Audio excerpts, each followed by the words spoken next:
Seorang suami yang memperlakukan istrinya tidak bijaksana. Seorang suami yang melecehkan, menghina, merendahkan istrinya. Saya kasih tahu, ini merusak keluarga kita, bahkan menjadi salah satu garis depan, menjadi penghalang dari doa-doa kita naikkan. Shalom, saudara-saudara yang dikasihi oleh Tuhan. Pada kesempatan ini, saya akan melanjutkan pembahasan kita, yaitu 10 penghalang doa yang harus kita ketahui. Tetapi harapan saya bukan sekedar hanya kita ketahui, tetapi juga kita berbenah, mengintrospeksi, mengevaluasi diri kita masing-masing. Apakah kita di dalam 10 penghalang doa ini masih ada sesuatu yang perlu kita perbaiki, sehingga hidup kita selaras dan sesuai dengan apa yang Tuhan maksudkan. Dan harapan kita pun, doa-doa kita menjadi doa-doa yang dijawab, diperkenan oleh Tuhan sesuai dengan kehendak dan rencananya. Saudara-saudara yang dikasihi Tuhan, sebelum saya melanjutkan bagian yang kelima, saya akan kembali mengulang pembahasan kita di dalam bagian-bagian sebelumnya. Telah kita belajar 4 penghalang doa. Yang pertama, dosa dan kejahatan. Yang kedua, doa yang salah.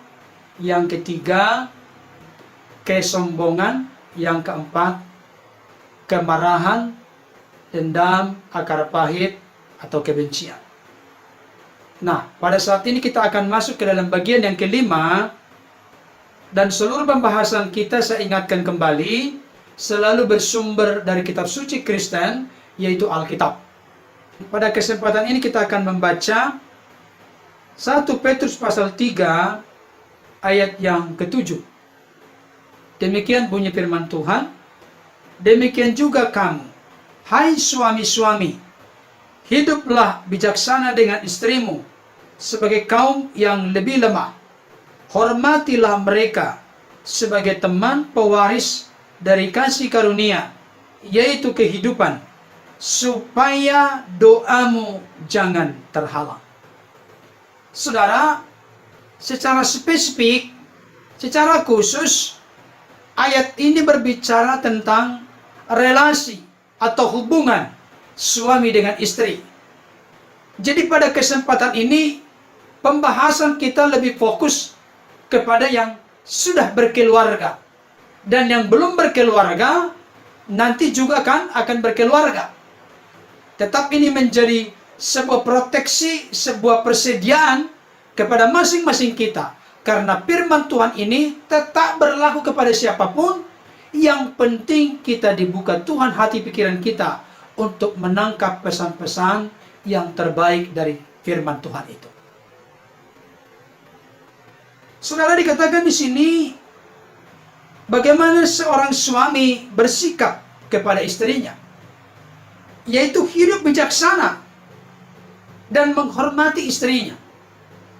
Berarti firman Tuhan ini dituliskan kepada jemaat yang berdiaspora, jemaat yang ada di perantauan, saudara-saudara. Maka ada sesuatu yang tidak atau kurang beres dalam konteks jemaat yang dituju. Dan dikatakan dalam bagian terakhir, supaya doamu jangan terhalang. Artinya, adanya relasi yang tidak baik, hubungan yang tidak harmonis antara suami dengan istri, itu menjadi penghalang doa. Saudara-saudara, maka di sini kita perlu belajar dengan rendah hati, bagaimana seorang suami harus bersikap kepada istrinya, dan bagaimana seorang istri bersikap kepada suaminya. Tidak ada di situ yang lebih rendah, tidak ada yang lebih tinggi. Di dalam kitab Efesus dikatakan, hai istri-istri, tunduklah kepada suamimu. Tidak pernah dikatakan dalam firman Tuhan, tanduklah suamimu. Tidak. Tapi tunduklah. Bagaimana cara tunduknya? Sama seperti jemaat tunduk kepada Kristus. Saudara, tapi di sisi lain dikatakan kepada suami, hai suami-suami, kasihilah istrimu. Bagaimana cara suami mengasihi istri? Sama seperti Kristus mengasihi jemaat. dan menyerahkan nyawanya kepada jemaat. Di dalam mengasihi dari suami kepada istri, berarti ketika suami dikatakan diperintahkan untuk mengasihi istri, berarti di sana ada pengorbanan, ada bayar harga, ada sesuatu yang besar dari dirinya yang harus dia lakukan demi kebahagiaan dari pasangannya atau istrinya. Saudara-saudara yang dikasihi oleh Tuhan, oleh sebab itu ayat firman Tuhan ini ingin membuka mata hati, mata rohani kita. Jangan sampai seorang suami begitu egois, tidak mau tahu dengan keberadaan istrinya. Seorang suami yang memperlakukan istrinya tidak bijaksana. Seorang suami yang melecehkan, menghina, merendahkan istrinya. Saya kasih tahu, ini merusak keluarga kita, bahkan menjadi salah satu garis depan, menjadi penghalang dari doa-doa yang kita naikkan. Oleh karena itu Bapak Ibu Saudara, pesan firman Tuhan begitu jelas dan terang benderang, bagaimana suami istri memiliki relasi yang baik, hubungan yang intim, pergaulan yang karib, seiring sejalan, sepakat dan sehati. Itu menjadi sebuah kekuatan.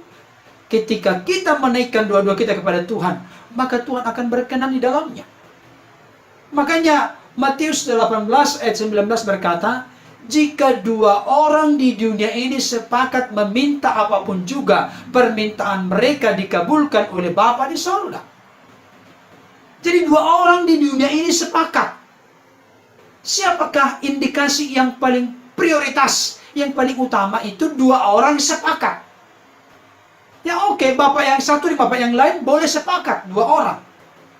Tetapi yang ingin ditegaskan secara spesifik, secara khusus itu, yang seringkali kategori dua orang itu adalah suami dengan istri. Jika suami dengan istri sepakat meminta apapun juga, permintaan mereka dikabulkan oleh Bapa di surga. Saudara-saudara yang dikasihi oleh Tuhan, barangkali dalam kesempatan ini, ada di antara Bapak Ibu yang sudah sekian tahun menikah, tapi belum mendapatkan momongan, belum mendapatkan keturunan. Saya kasih tahu, mari introspeksi, evaluasi diri suami, evaluasi diri istri. Masing-masing berdua, mari diskusi, curhat hati ke hati. Jangan-jangan selama ini hanya istri yang berdoa getol untuk mendapatkan keturunan. Jangan-jangan selama ini suami hanya cuek bebek, tidak mau tahu, tidak mau peduli. Tidak peduli dengan Tuhan, tidak peduli dengan ibadah, tidak peduli dengan perasaan istrinya. Hidup sesukanya, saudaraku.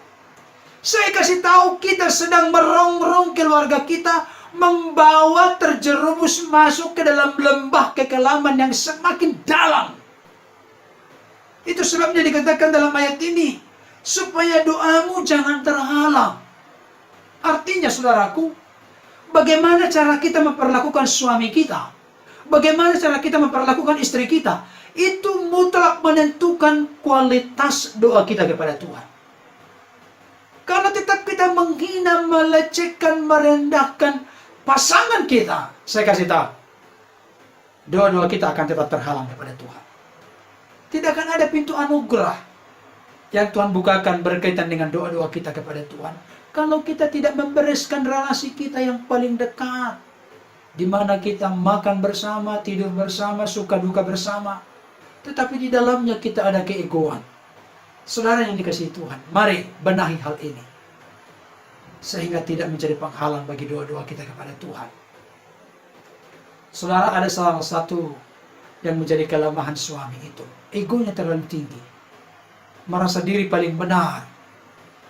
Mohon maaf bapak-bapak, jangan tersinggung, saya bapak-bapak.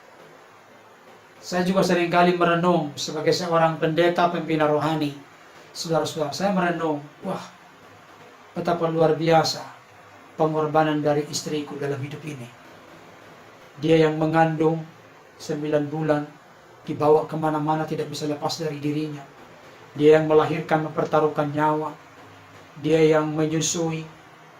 Dia yang menyiapkan makan dan minum, menyuci pakaian, menyetrika, menyapu rumah, memasak. Saudara, coba kita bapak-bapak jujur. Kita hanya di kantor. Kita pulang dari kantor, sudah tersedia semuanya, rumah sudah bersih, sudah rapi. Tapi seringkali kita kurang, bahkan tidak menghargai, tidak menghormati istri kita. Ini saatnya bapak-bapak bertobat. Siapapun bapak-bapak yang mendengarkan khotbah ini, mari sama-sama kita bertobat dan berubah. Mari kita belajar hidup bijaksana dan menghormati, menghargai jasa-jasa yang telah Tuhan pakai melalui istri kita dalam hidup kita. Saya kasih tahu, suami yang berhasil saat ini, jangan lupa itu sebagian besar karena support, dukungan dari istri. Jangan merasa diri, tidak perlu lagi perhatian, tidak perlu lagi menghormati istrinya. Karena apa? Segalanya sudah saya kasihkan. Berapa uang yang kamu butuhkan? Saya sudah kasihkan, apalagi yang kurang? Oh, sombong banget saudara. Saya kasih tahu, itu bukan ciri orang Kristen yang benar dan bertumbuh dalam Tuhan. Mari saudara-saudara yang dikasihi Tuhan, bagaimana hubungan antara suami istri saat ini? Mari rapatkan barisan, bulatkan tekad, bangun kekompakan, bangun kesehatian, bangun kesatuan.